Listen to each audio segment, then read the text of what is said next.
باب نمبر 98 سما سرود کے بیان میں قاضی ابو الطیب طبری نے شافعی رحمۃ اللہ علیہ و مالک و ابو حنیفہ رحمہم اللہ تعالی اور سفیان رحمۃ اللہ علیہ اور دیگر علماء کی جماعت سے ایسے الفاظ نقل کیے ہیں جن سے معلوم ہوتا ہے کہ وہ سما کو حرام سمجھتے تھے۔ امام شافعی رحمۃ اللہ علیہ نے اپنی کتاب آداب القضاء میں لکھا ہے کہ غنا یعنی گانا ایک مکروہ کھیل ہے جو باطل کے مشابہ ہے، اور جو اس کی کثرت کرے وہ بے وقوف ہے، اس کی شہادت مردود ہے۔ قاضی ابو الطیب نے کہا ہے کہ نامحرم عورت سے راگ سننا اصحاب شافعی کے نزدیک کسی حال و صورت میں جائز نہیں، خواہ وہ سامنے بیٹھ کر گاتی ہو یا پردے کے پیچھے، خواہ آزاد و شریف عورت ہو یا مملوک و لونڈی۔ امام شافعی رحمۃ اللہ علیہ نے کہا ہے جس گانے والی لونڈی کے مالک کے پاس لوگ اس کا گانا سننے کے لیے جمع ہوں وہ سفیہ و بے وقوف ہے، اس کی شہادت نامعقول و مردود ہے۔ امام شافعی رحمۃ اللہ علیہ سے حکایت ہے کہ وہ لڑکی کے ساتھ ٹک ٹک کر کے گانے کو بھی مکروہ سمجھتا تھا اور کہا کرتا تھا کہ اس کو زندیقوں جاہلوں نے ایجاد کیا ہے تاکہ لوگ تلاوت قرآن سے باز رہیں۔ امام شافعی رحمۃ اللہ علیہ نے کہا ہے کہ ازروع خبر کے نرد یعنی گنجفہ اور چوپڑ کے ساتھ کھیلنا زیادہ مکروہ ہے بنسبت دیگر کھیلوں کے، اور میں شطرنج بازی کو بھی پسند نہیں کرتا اور ہر ایک کھیل کو جو لوگ کھیلتے ہیں ناپسند کرتا ہوں، کیونکہ لہو و لعب دینداروں و شریفوں کا کام نہیں۔ امام مالک رحمۃ اللہ علیہ نے بھی راگ سے منع کیا ہے اور کہا ہے کہ اگر کوئی شخص لونڈی خریدے اور اس کو گانے والی پائے تو اس کو واپس کر دے۔ تمام علماء مدینہ کا سوائے ابراہیم بن سعد کے یہی مذہب ہے۔ امام ابو حنیفہ رحمۃ اللہ علیہ راگ کو مکروہ سمجھتے تھے اور اس کو گناہ خیال کرتے تھے، ایسے ہی تمام علماء کوفہ سفیان ثوری و حماد ابراہیم و شابی وغیرہ یہی خیال کرتے تھے۔ یہ تمام باتیں قاضی ابو الطیب طبری نے اپنی کتاب میں نقل کی ہیں۔ ابو طالب مکی رحمۃ اللہ علیہ نے علماء کی ایک جماعت سے سما کی اباحت یعنی جائز ہونا مباح ہونا نقل کیا ہے اور کہا ہے کہ صحابہ رضوان اللہ علیہم میں سے عبداللہ بن جعفر، عبداللہ بن زبیر، مغیرہ بن شعبہ اور معاویہ رضی اللہ عنہم وغیرہ نے راگ سنا ہے اور کہا ہے کہ یہ کام بہت سے سلف صالح صحابیوں اور تابعیوں نے کیا ہے، اور کہا ہے کہ اہل حجاز ہمارے پاس مکے میں سال کے افضل ایام میں راگ سنا کرتے تھے،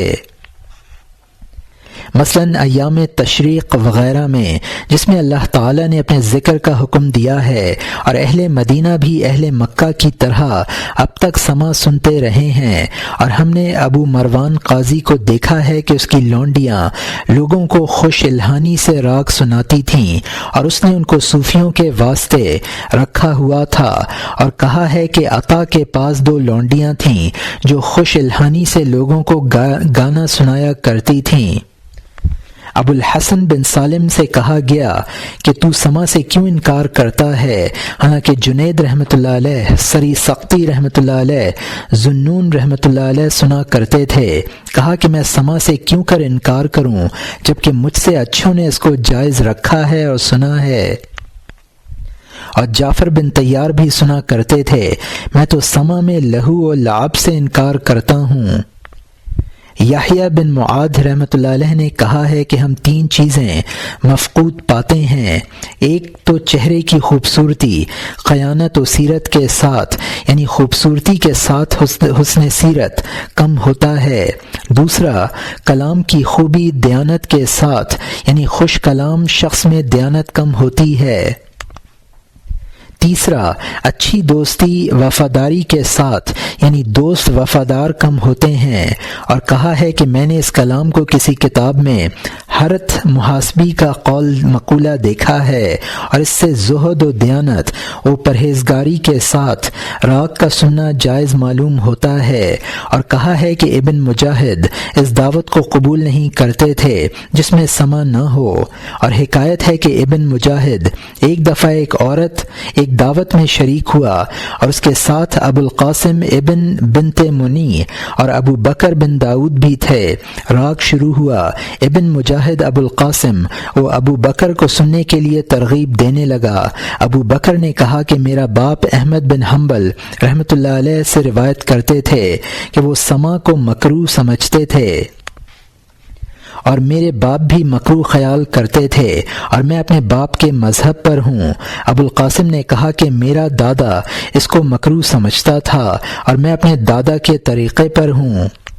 پس مجاہد نے ابو بکر کو کہا کہ تو اپنے باپ کا ہے، اور ابو القاسم کو کہا کہ تو اپنے دادا کا ہے۔ پھر کہا اے ابو بکر، بھلا یہ تو بتلا کہ تیرا اس شخص کے خیال میں کیا خیال ہے، اس شخص کے حق میں کیا خیال ہے جو ایک بیت شعر کا پڑھے، کیا یہ حرام ہے؟ ابو بکر نے کہا نہیں۔ پھر کہا اگر وہ اسے اور لمبا کھینچے اور جہاں دراز کرنا ہو وہاں چھوٹا کرے اور جہاں کم کرنا ہو وہاں دراز کرے، کیا یہ اس پر حرام ہے؟ کہا کہ میں ایک شیطان پر غالب نہیں آ سکتا، پس دو شیطانوں پر کس طرح غالب آؤں گا؟ اور کہا ہے کہ ابو بکر عسقلانی اسود ولی اللہ تھا، وہ راگ سنتا سما کے رقص و وجد میں آ جاتا۔ اس نے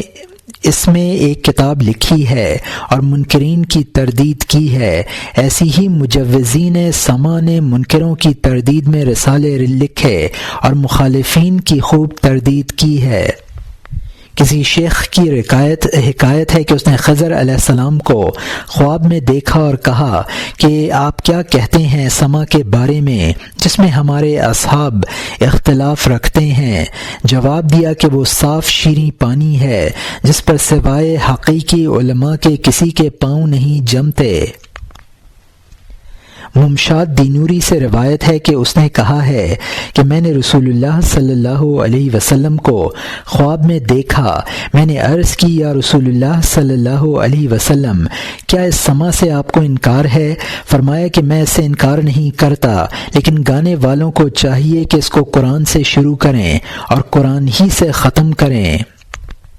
طاہر بن بلال ہمدانی وراق سے، جو بڑا عالم تھا، حکایت کرتے ہیں کہ اس نے کہا کہ میں ایک مرتبہ جدہ کی مسجد میں دریا کے کنارے ایک مسجد میں اعتکاف بیٹھا ہوا تھا کہ ایک گروہ کو میں نے دیکھا جو مسجد کے ایک گوشے میں کچھ کہہ رہے تھے اور لوگ سن رہے ہیں۔ میں نے اپنے دل میں اس کو مکروہ سمجھا اور کہا کہ خدا کے گھر میں شعر کہتے ہیں۔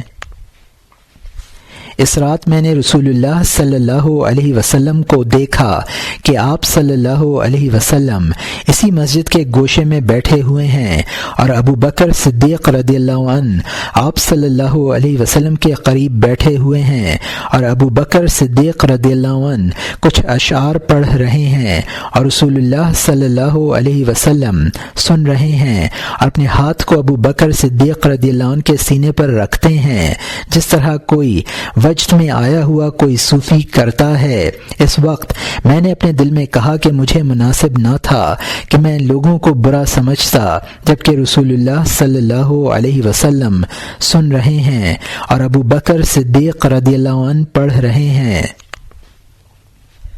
پس رسول اللہ صلی اللہ علیہ وسلم میری طرف متوجہ ہوئے اور فرمایا ھذا حق بحق، یہ حق ہے بدلہ حق کے۔ جنید نے کہا ہے کہ صوفیوں پر 3 جگہ میں رحمت ہوتی ہے۔ پہلا، کھانے کے وقت کیونکہ وہ بغیر بھوک کے نہیں کھاتے۔ دوسرا، مذاکرہ گفتگو کے وقت کیونکہ وہ صدیقوں کے مقامات و مدارج کا ذکر کرتے ہیں۔ تیسرا، سما کے وقت کیونکہ وہ اس کو ذوق و شوق و وجد و رقص سے سمجھتے ہیں اور حق کا مشاہدہ کرتے ہیں۔